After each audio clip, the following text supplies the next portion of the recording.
Howdy readers, I'm Jason and this is Chapter and Verse. So today I'm going to do a book tag. I wasn't tagged by anybody to do this, but I've watched a few of them going around on Booktube, and I like how kind of short and sweet it is. And I just like the idea of kind of exploring the act or the process of rereading a little bit on Booktube. So the tag is officially known as the Reread Book Tag. It was created by Juan at Just Juan Reader, I believe it is. I will link to his video in the description box below, as well as probably a couple of the versions of this tag that I've watched that I really like. So, question 1: a book from your childhood that you want to reread. Now, I don't have a copy of this with me. I haven't owned a copy of this since I was, probably 13 years old, something like that. But it is a book by a writer and illustrator named Sam Savitt, and the book is called The Dingle Ridge Fox and Other Stories. And I don't remember it very clearly. I was a big fan of The Fox and the Hound when I was a kid, and I just had a soft spot for foxes, I think. Something about their color, something about how canny they looked. And this Dingle Ridge Fox book, I don't know where my parents got it. I don't know if we got it at a yard sale or where. I remember really loving it. I remember feeling a real warmth about the book. And I'd be curious to see what I'd think of it now as an adult. But anyway, The Dingle Ridge Fox and Other Stories by Sam Savitt. 2, a book you want to reread because you didn't like it the first time. That would be Madame Bovary.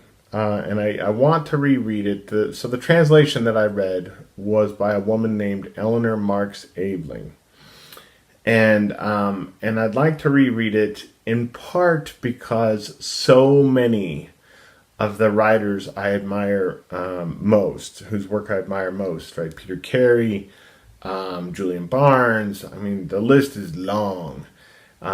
These are writers who consider that book, if not the greatest novel ever written, one of the 5 greatest novels ever written. And it puzzles me because I really couldn't stand it. As you all know, I've talked about it before.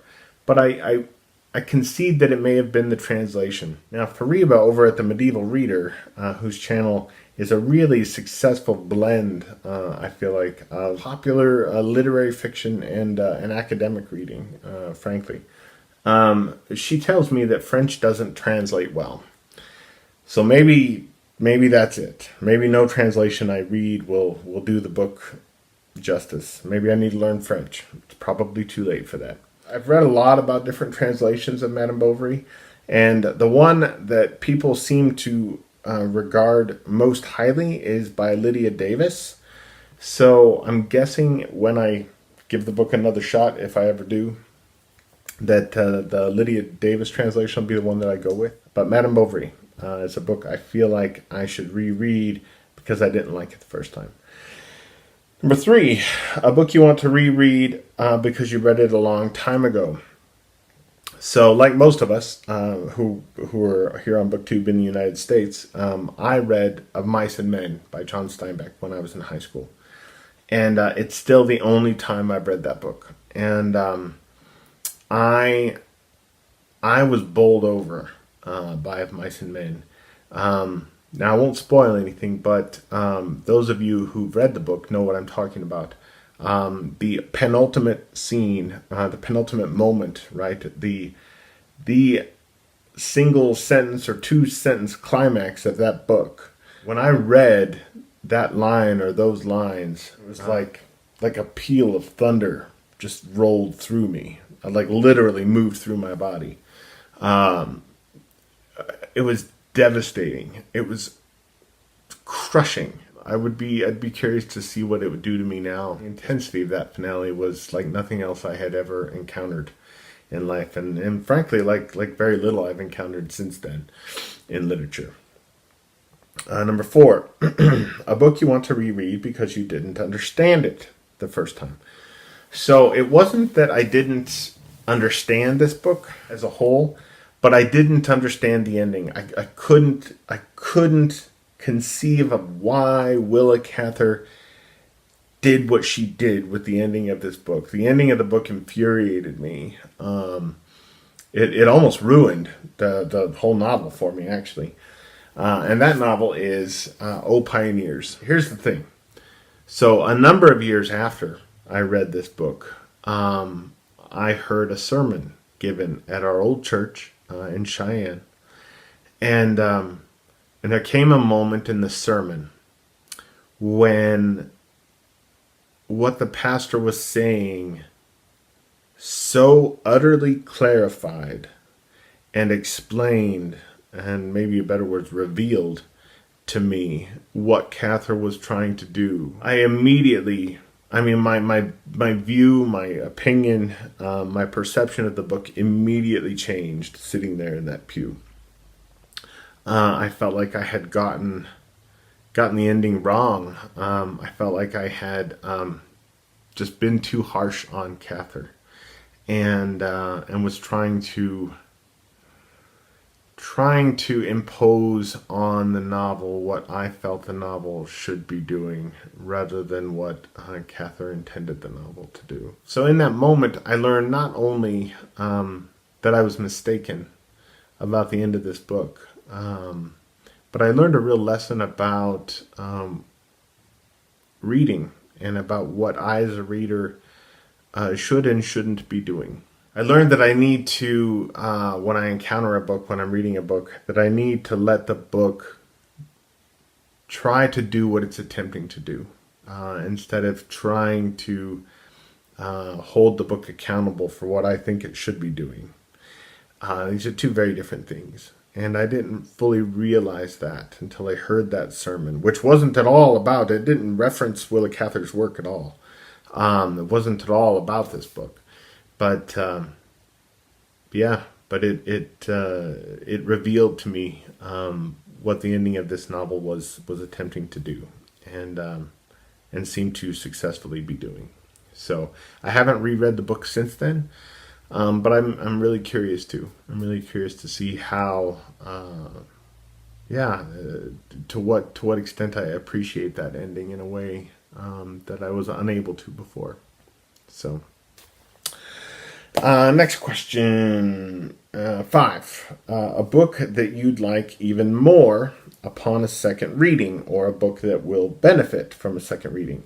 I don't really like this question. The reason is that we can't know if we would like a book more on a second reading. We can't know for certain that a book will benefit from a second reading. Now the thing is, any good book should benefit from a second reading, or a third reading, or fourth reading.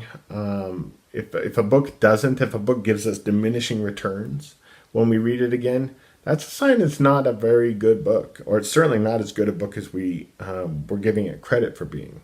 So what I'd like to do is share with you a book that I've read twice, and that benefited from a second reading. And that book is The Unbearable Lightness of Being by Milan Kundera. So here's the thing. So when I say it benefited from a second reading, it wasn't because I didn't understand it the first time and then did understand it the second time. It was because when I read it again, it was a completely different book, because I was such a completely different person. And I think that's what any good book should do, is it should meet you where you are in life. And it should reveal new things, or explain new things to you about yourself and about the world and about life than it did the first time, or the previous time that you read it. And that's what this book did. When I read it the first time, I was 26 years old. I felt like I understood it just fine. I really loved it. I admired it. I found it intriguing, and I found it enriching. And I felt like I understood that it was about X, Y, and Z. And then when I reread it, it was my first semester of grad school. And it was like a completely different novel. It was only, 4 years later, 5 years later. But it was a completely different novel. And I'm excited to read it again now, right? I'm 43 now. And I mean, who knows? Who knows what the book will seem like to me now? Who knows? Who knows what I'll think it's about now on a third read in my 40s, having first read it in my 20s and then the second time in my 30s. So anyway, I'm excited to read this again, but that's what any great book should do. It should reveal us to ourselves and reveal the world to us in completely new, surprising ways. But you can't know until you read a book for the second or third time that it's going to do that. We always hope. That's why we reread. But you can never tell. So, and the last question is name a book that you will read for the rest of your life. Again, you can't know that you'll read a book over and over again for the rest of your life. But experience and your sense of your taste and the number of times you've already read it are a good indicator. So a book that I suspect I will reread throughout my life, even if I live to be 100, is A Christmas Carol by Charles Dickens. I've read it, I don't know, 4 times maybe now. I mean, there's nothing wrong with A Christmas Carol, and there's frankly everything right about A Christmas Carol. I love too that it was self-published, and one might say it might be the only really fine self-published book in the history of literature, actually, especially since we can say that most other self-published books wouldn't even qualify as literature. But that's a rant for a whole nother video. If you haven't read A Christmas Carol, and if the number of my students over the years who hadn't read A Christmas Carol is any indication, some of you probably haven't.